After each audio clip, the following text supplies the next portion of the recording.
अस्सलाम वालेकुम नाज़रीन, सोहराब बरकत आपसे मुखातिब है। डॉक्टर के गिर्द घेरा शदीद तंग हो गया है 2000 केस में और उसे सांस लेना मुश्किल हो रही है।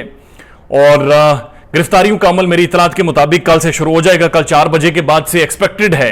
देखना ही है कि पहले कौन दबोचा जाता है।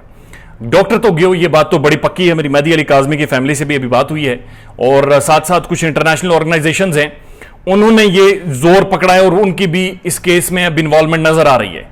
और इंटरनेशनल ऑर्गेनाइजेशंस इस ट्रेंड पर जोर दे रही हैं कि बात होनी चाहिए कि एक माइनर की, एक बच्ची की कैसे शादी हो गई और कैसे उसे फिल्मी रंग दिया गया। और अरेस्ट #अरेस्ट ज़हीर, ये ट्रेंड और ज्यादा जोर पकड़ना शुरू हो गया है और लोग बड़े संजीदा हो गए हैं। ये बड़ी अहम तरीन चीज है। इससे पहले इस तरफ आए कि मेहदी अली काज़मी और एक दुबई के जर्नलिस्ट ने क्या सजेस्ट किया, तो उस पर मुख्तसरन बात करेंगे। लेकिन उससे पहले आपको बता दूं, कुछ वीडियो सोशल मीडिया पर सर्कुलेट कर रही हैं। कुछ इन्वेस्टिगेटिव साफियों ने वो वीडियोस निकाली हैं 2000 के घर की, और उसके ऊपर लोग बातचीत कर रहे हैं और उन वीडियोस को देखकर दिल दुखता है और बड़ा अजीब महसूस होता है।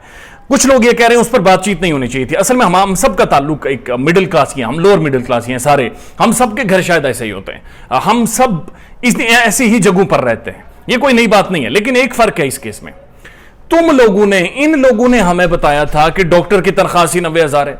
इन लोगों ने हमें बताया था डॉक्टर के प्लॉट से। इन लोगों ने हमें बताया था कि डॉक्टर इतना अमीर है और इतना तगड़ा है कि पिज़्ज़ा और नूडल खाता है। इन लोगों ने इंटरव्यूज करके हमें वो कमरे दिखाए, जो कमरे ऐसे महसूस हो रहा था 20-20, 25-25 लाख में एक कमरा तैयार करवाया गया है। इन लोगों ने ये सारी चीजें हमें दिखाई और हमें बताई थी।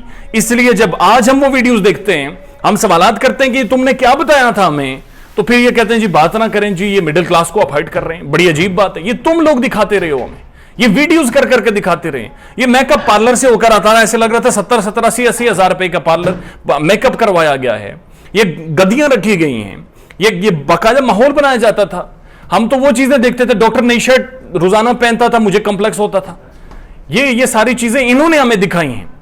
तो अब तो इस पर सवालात बनते हैं कि ये क्या दिखाते रहो और ये हकीकत क्या है। दुबई से एक साफी ने मुमकिन तौर पर फैमिली से कांटेक्ट भी किया, लेकिन उनका ये कंसर्न था कि मेहदी अली काज़मी अपना आखिरी पत्ता खेले, और वो मुमकिन तौर पर उन्होंने खेल लिया है। और जो गायनेकोलॉजिस्ट थी, वो जो डॉक्टर थे, जो हॉस्पिटल था जहां पर 2000 की पैदाइश हुई थी, इन्होंने उस हॉस्पिटल का सारा रिकॉर्ड भी जाकर अदलिया के सामने रख दिया कि ये देखें जी, वो जो गायनेकोलॉजिस्ट हैं जिन्होंने कहा कि मेरे सामने ये बच्ची पैदा हुई और पहला इंजेक्शन भी मैंने दिया था, वो गायनेकोलॉजिस्ट भी जाकर पेश हो गई हैं। और मेहदी अली काज़मी जो बड़े डिसेंट और गुड लुकिंग एक जेंटलमैन हैं, अंदर से वो सारे गेम पूरी तरह से खेल रहे हैं और एक स्टेप बाय स्टेप अपना पत्ता फेंक रहे हैं। और केस को इतना मजबूत उन्होंने कर दिया है कि डॉक्टर को सांस लेना मुश्किल हो रही है। और जो मुमकिन फैसला आने वाला है उसके बारे में पहले ही लोग ये अभी समझ रहे हैं, कम से कम कुछ लॉ फ्रेटर्निटी ये समझ रही है कि बहुत ही खतरनाक होगा स्क्रिप्ट राइटर के लिए, सबके लिए। तो वो सारा रिकॉर्ड जो हॉस्पिटल का था, वो गायनेकोलॉजिस्ट, वो सारे लोग जो वहां पर मौजूद थे जब इस बच्ची की पैदाइश हुई थी, वो सारे पहुंच गए कोर्ट। वो सारा रिकॉर्ड बाकायदा अदलिया के हवाले कर दिया गया है, वो सारे दस्तावेजात अदलिया के हवाले कर दिए गए हैं। और उसके बाद ये कहा गया कि इस रिकॉर्ड को आप देखें, या तो अस्पताल झूठा था, या तो गायनेकोलॉजिस्ट झूठी है, या मेहदी अली काज़मी झूठा है, या मेडिकल रिपोर्ट की वो जो रिपोर्ट है वो झूठी है, या तो 6-7 लोगों का टोला झूठा है, या तो फिर ये झूठे हैं जो महफिल लगाते हैं और जिन्होंने राय बनाई और जिन्होंने तस्वीरें शेयर की, और जब असलियत खुली तो शायद शीशा देखना सबके लिए मुश्किल हो जाता है। बराए मेरे को वो वीडियोस ना ही शेयर करें तो बेहतर है। दिल दुखता है और हैरत होती है कि ये डॉक्टर क्या कहता रहा हमें और ये क्या निकल रहा है। और ये आने वाले टाइम में मजीद जो इसने बातें की हैं, मुझे तो डाउट है कि कुछ भी ठीक नहीं था। और मुझे तो ये भी डाउट है कि शायद वो जो 12वीं का वो दोबारा से इंप्रूवमेंट का वो कोई सर्टिफिकेट किया गया, वो भी झूठा ना निकले और 8वीं का रिजल्ट निकल आए कि उसके बाद कोई एजुकेशन ही नहीं किया।